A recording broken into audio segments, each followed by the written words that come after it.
L'instant où sa colonne vertébrale heurta le métal froid, quelque chose d'ancien et d'endormi s'éveilla en son âme.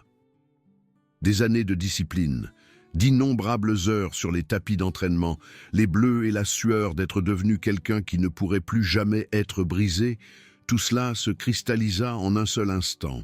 Les rires autour d'elle sonnaient lointains, creux, presque pitoyables. Il n'avait aucune idée de qui il venait de coincer. Il pensait malmener une autre professeure timide qui s'effondrerait sous leur cruauté. Mais Rebecca Dubois avait cessé de s'effondrer depuis longtemps. Rebecca était arrivée à l'Académie du Val-Fleuri, les yeux pétillants et le cœur rempli d'espoir. Les mathématiques avaient toujours été son sanctuaire. Un lieu où le chaos se transformait en ordre, où chaque problème avait une solution si l'on était assez patient pour la trouver. Ayant grandi avec peu, élevée par une mère célibataire qui cumulait 2 emplois juste pour joindre les 2 bouts, Rebecca avait appris très tôt que le monde n'était pas juste. Son père avait disparu alors qu'elle était à peine assez âgée pour se souvenir de son visage, ne laissant derrière lui que l'absence et l'écho de promesses brisées. L'école avait été son refuge. Tandis que d'autres enfants jouaient, Rebecca trouvait la beauté dans les chiffres, dans la danse élégante des équations, et le déclic satisfaisant quand tout s'emboîtait. Elle n'était pas la fille populaire. Elle n'était pas invitée aux fêtes, ni l'objet de chuchotements dans les couloirs. C'était la discrète, celle aux vêtements de seconde main et au déjeuner fait maison, la cible facile pour les enfants qui avaient besoin de se sentir supérieurs. Les moqueries avaient été incessantes. Rebecca la mateuse, Rebecca la pauvre, Rebecca la bizarre. Ces noms piquaient, mais ils avaient aussi forgé quelque chose d'incassable en elle. Sa mère, épuisée mais d'une affection féroce, avait remarqué les bleus, visibles et invisibles. Un soir, après avoir trouvé Rebecca en larmes dans sa chambre, sa mère s'était assise à côté d'elle sur le lit, ses mains usées par le travail se posant doucement sur les épaules de sa fille. « La force, ce n'est pas d'être la plus bruyante ou la plus méchante », avait-elle dit doucement. « La vraie force, c'est de savoir qui tu es et de ne jamais laisser personne te l'enlever. » Ces mots avaient planté une graine. À 13 ans, Rebecca poussa la porte d'un studio d'arts martiaux en centre-ville, utilisant l'argent économisé en faisant du babysitting. L'instructrice, une femme discrète avec des cicatrices sur les jointures et de la gentillesse dans le regard, avait décelé quelque chose chez la jeune fille timide, aux yeux déterminés. Pendant des années, Rebecca s'entraîna. Tout au long du lycée, de l'université, à travers chaque défi que la vie lui lançait, le dojo devint sa deuxième maison.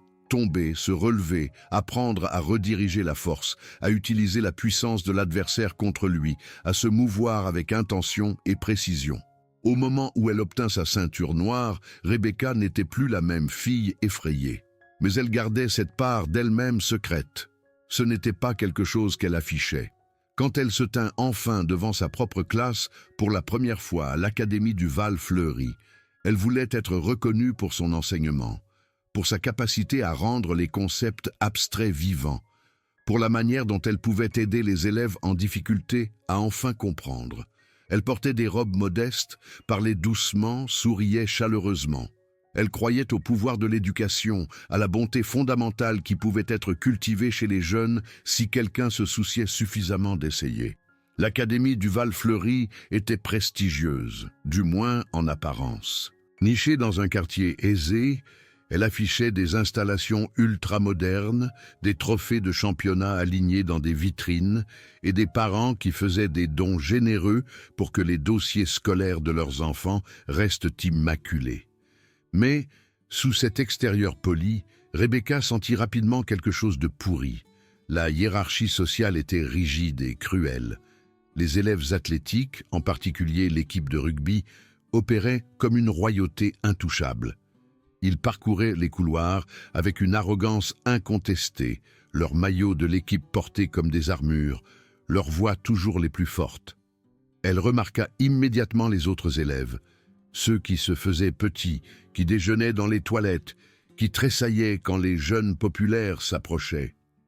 Elle vit comment les professeurs détournaient le regard, comment les administrateurs souriaient nerveusement quand les joueurs de rugby perturbèrent les cours, comment les plaintes semblaient s'évaporer dans le néant.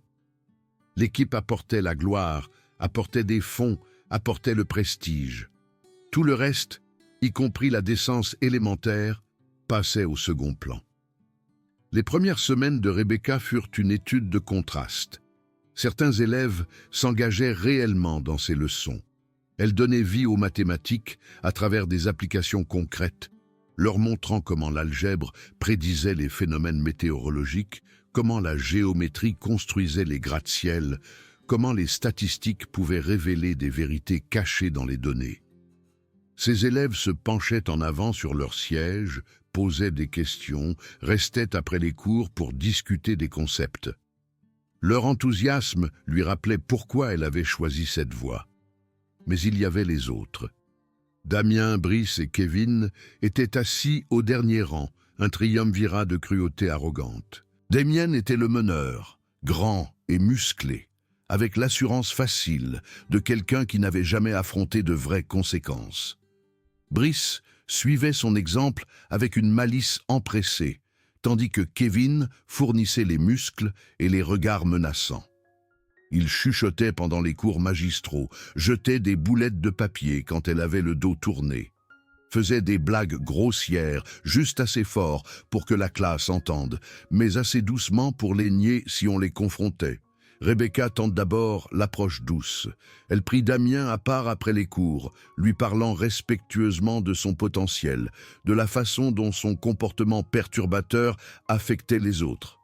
Il avait souri d'un air suffisant, l'avait dévisagé avec mépris et avait dit « Vous êtes mignonne, Madame Dubois, mais vous ne comprenez pas comment ça marche ici. » Le message était clair, elle n'était personne, et eux étaient intouchables. Elle essaya de parler à d'autres professeurs, cherchant des conseils. La plupart offraient des regards compatissants, mais peu d'aide. L'équipe de rugby est, ils sont difficiles, avait dit prudemment un professeur chevronné. Le mieux est de juste finir l'année. Un autre avait été plus direct. Choisissez vos batailles.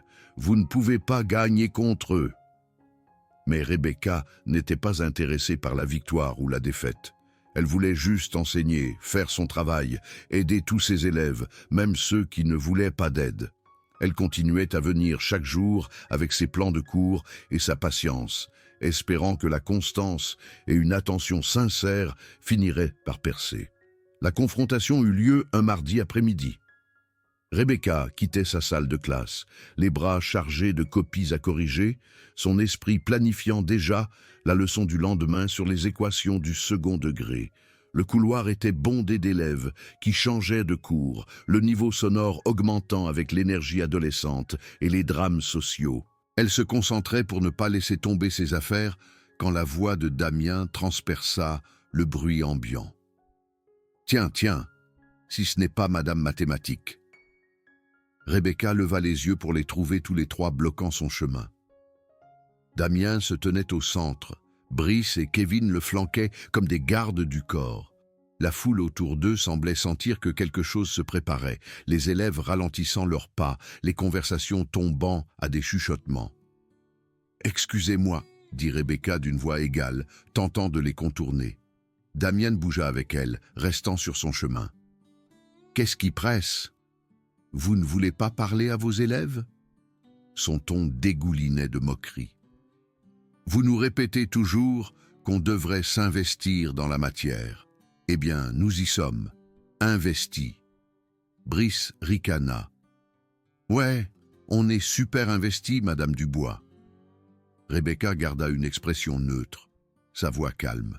« Si vous avez des questions sur les devoirs, nous pouvons en discuter pendant mes heures de permanence. Pour l'instant, je dois me rendre à une réunion. » Elle tenta de passer à nouveau, mais la main de Damien jaillit, touchant son épaule. C'était léger, presque joueur, mais l'intention était claire. Un test, pour voir si elle réagirait, si elle leur donnerait ce qu'ils voulaient, la peur, la colère, les larmes, tout ce qu'ils pourraient utiliser pour l'humilier davantage. Le couloir devint plus silencieux. Les élèves cessèrent de faire semblant de ne pas regarder.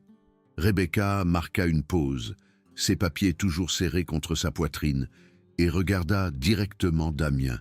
« S'il vous plaît, ne me touchez pas. » Sa voix resta ferme, professionnelle, mais à l'intérieur, les souvenirs défilaient comme de vieilles bobines de film. Elle avait de nouveau 12 ans, coincée par des élèves plus âgés qui pensaient que son étrangeté leur donnait le droit de la tourmenter. Elle avait 16 ans, poussée dans les casiers parce qu'elle ne correspondait pas à leur définition de l'acceptable. Chaque humiliation passée, chaque fois qu'elle s'était sentie impuissante, remontait comme des fantômes. Mais elle n'avait plus 12 ni 16 ans. Damien rit, encouragé par l'approbation de ses amis. « Ou quoi? Vous allez me coller ?» Il s'approcha, envahissant délibérément son espace. « Vous croyez que vous allez changer quoi que ce soit ici? Vous croyez que vous comptez ?» Avant que Rebecca ne puisse répondre, Kevin donna un coup de pied dans l'un de ses livres, le faisant glisser sur le sol. Des papiers s'éparpillèrent comme des feuilles d'automne. Les élèves haltèrent, certains reculant, d'autres sortant leur téléphone. « Oups » dit Kevin en souriant, « quel maladroit je fais !» Rebecca prit une lente inspiration.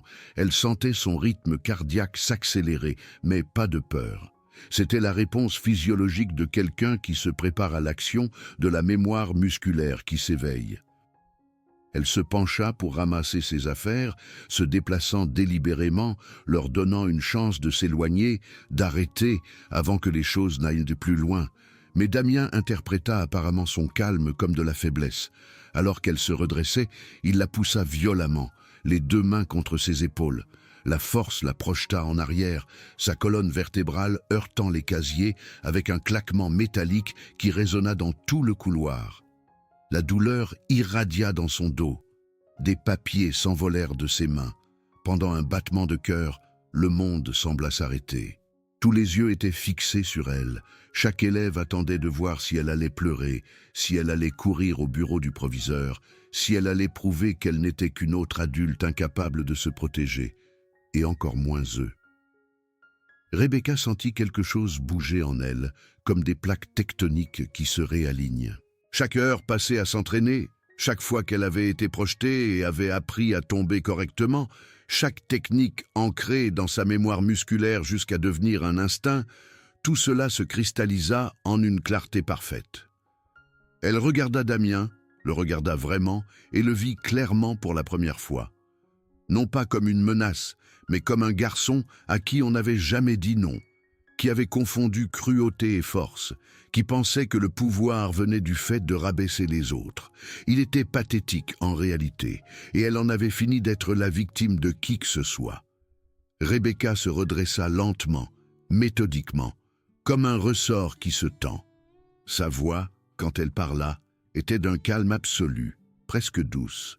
« Avez-vous terminé ?» Damien cligna des yeux, surpris, puis son visage se durcit de colère. « Oh, vous vous croyez forte maintenant ?»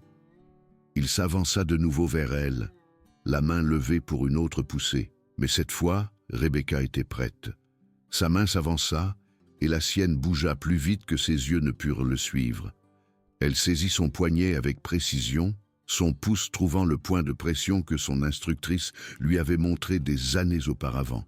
Dans le même mouvement fluide, elle pivota les hanches, laissa tomber son poids et exécuta une projection par l'épaule digne d'un manuel. Les pieds de Damien quittèrent le sol, son corps tournant dans l'air dans un arc d'incompréhension choqué avant qu'il n'atterrisse lourdement sur le sol en linoléum. L'impact lui coupa le souffle. Il resta là, abasourdi, essayant de comprendre ce qui venait de se passer. Le couloir éclata en halètements et en exclamations choquées. Les téléphones se levèrent plus haut, capturant chaque seconde. Brice et Kevin restèrent figés un instant, leur cerveau luttant pour calculer l'impossible. Leur chef invincible étalé sur le sol, au pied de la discrète professeure de mathématiques. Puis le visage de Brice se colora d'humiliation et de rage. Il chargea en avant, télégraphiant son intention si évidemment que Rebecca eut amplement le temps d'ajuster sa posture. Alors qu'il tendait la main vers elle, elle fit un pas de côté, saisit son bras, utilisa son propre élan contre lui et exécuta une projection de hanche impeccable. Brice rejoignit Damien sur le sol, gémissant alors que l'air quittait ses poumons. Kevin, malgré avoir été témoin de 2 immobilisations parfaites, ne put apparemment pas résister. L'orgueil ou la stupidité le poussa en avant. Rebecca eut presque pitié de lui alors qu'elle redirigeait sa charge maladroite en une clé de poignet qui le fit trébucher sur ses propres pieds pour atterrir à côté de ses amis. 3 garçons au sol. Rebecca, debout au-dessus d'eux, ne respirant même pas difficilement, ses cheveux légèrement ébouriffés, son expression presque sereine. Elle n'avait frappé personne, n'avait pas utilisé de force excessive, avait simplement refusé d'être une victime. Le silence qui suivit fut absolu. Puis, quelqu'un commença à applaudir. D'autres se joignirent. En quelques secondes, le couloir se remplit d'applaudissements et d'acclamations, non pas par cruauté, mais par pur émerveillement. Les élèves qui avaient été terrorisés pendant des années, qui avaient vu professeur après professeur échouer à tenir tête aux brutes, assistaient à quelque chose qu'ils n'auraient jamais cru possible. Rebecca baissa les yeux vers les 3 garçons. « Quand vous serez prêts à traiter les gens avec respect, je serai dans ma salle de classe. D'ici là, restez en dehors de mon chemin. » Elle ramassa calmement ses papiers éparpillés, comme si rien d'extraordinaire ne s'était passé, et s'éloigna à travers un couloir qui s'ouvrait devant elle comme la mer Rouge. Dès le lendemain matin, toute l'école était au courant. L'histoire s'était répandue via les réseaux sociaux, les messages textes et les conversations chuchotées dans chaque recoin de l'académie du Val-Fleury. La professeure de maths qui avait mis au tapis les stars de l'équipe de rugby. Certaines versions étaient exagérées, transformant la scène en un combat de film d'action. Mais la vérité fondamentale demeurait. Madame Dubois s'était défendue avec habileté et sang-froid, et les brutes avaient appris qu'elle n'était pas invincible. Rebecca entra dans sa salle de classe ce matin-là pour la trouver transformée. Les élèves qui habituellement s'avachissaient arrivèrent tôt et s'assirent attentivement. Ceux qui avaient toujours baissé les yeux, évitant le contact visuel, rencontrèrent son regard avec quelque chose de nouveau dans leurs yeux. Non seulement du respect, mais de l'espoir. Damien, Brice et Kevin se glissèrent au dernier rang, silencieux pour une fois, leur aplomb remplacé par quelque chose qui ressemblait presque à de la honte. Elle enseigna ce jour-là de la même manière qu'elle l'avait toujours fait, avec passion, clarté et un souci sincère de la compréhension de ses élèves. Mais l'atmosphère avait fondamentalement changé. Les questions venaient plus librement. Les élèves discrets participaient. Même certains des jeunes populaires qui l'avaient auparavant ignoré semblaient réellement écouter. Mais Rebecca savait que le pouvoir institutionnel ne changerait pas aussi facilement que la dynamique des couloirs. Effectivement, avant le déjeuner, elle reçut une convocation au bureau du proviseur Martin. Le proviseur Martin était un homme d'une 50aine d'années, aux cheveux clairsemés et à l'expression perpétuellement inquiète de quelqu'un qui gère des intérêts divergents.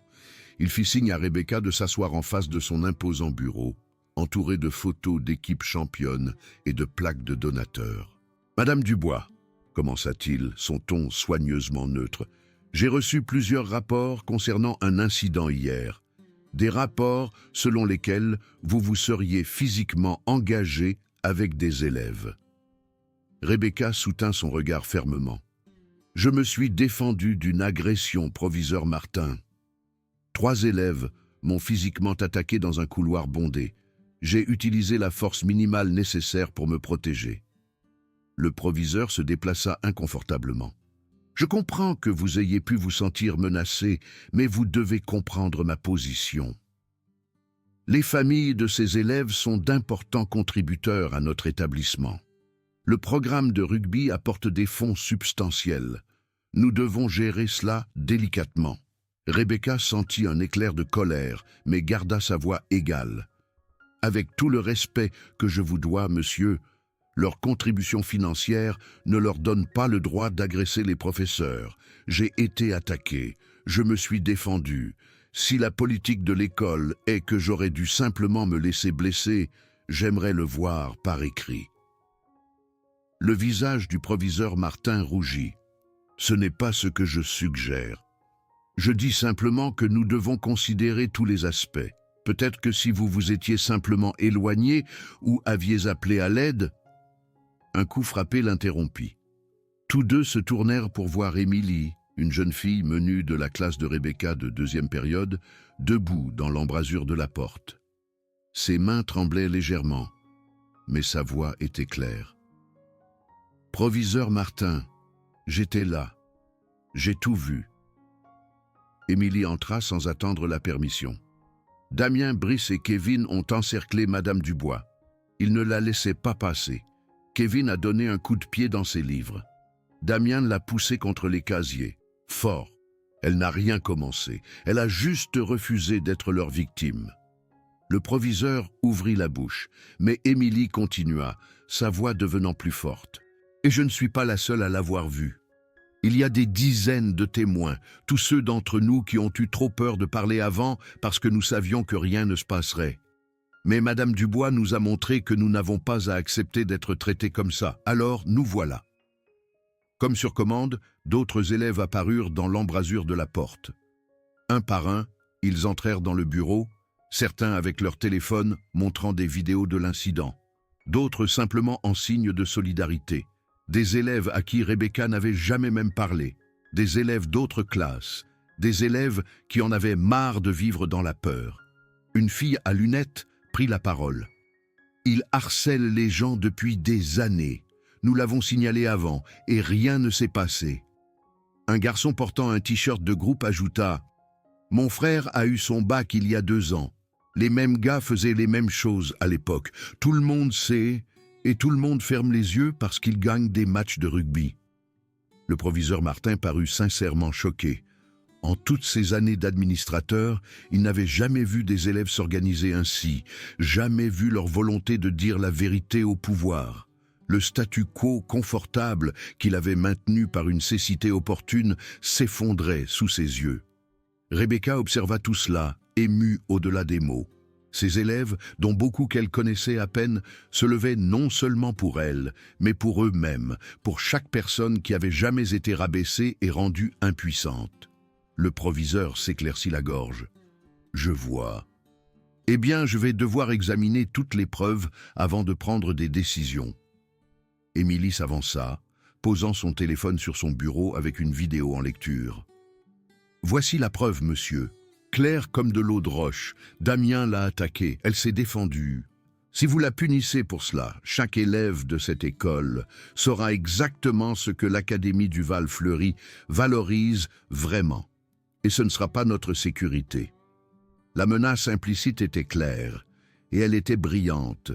À l'ère des réseaux sociaux et de la communication instantanée, un scandale, comme la punition d'une professeure pour s'être défendue tout en protégeant des élèves harceleurs, détruirait la réputation de l'école bien plus efficacement que n'importe quelle défaite au rugby.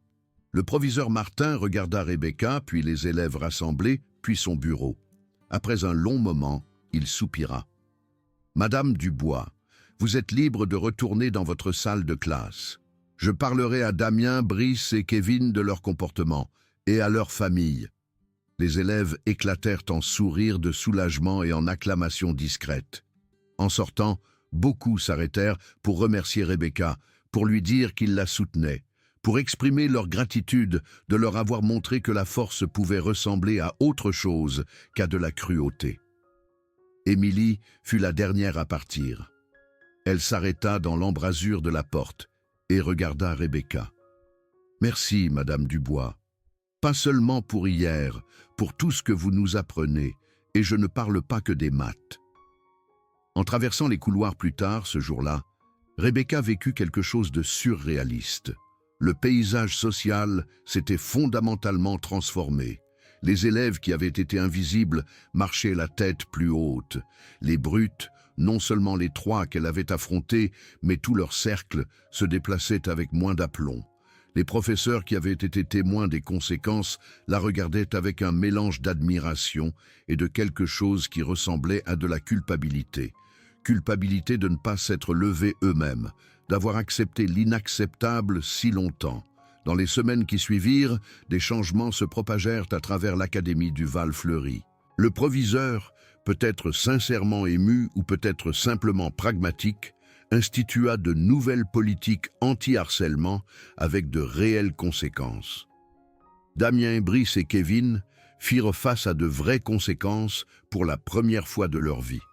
Suspension, suivi psychologique obligatoire et destitution de leur poste de leader d'équipe. Leurs parents, confrontés aux preuves vidéo et aux témoignages de dizaines d'élèves, ne purent simplement pas tirer leur fils d'affaires à coups d'argent. Mais les changements les plus profonds étaient plus subtils, plus difficiles à quantifier.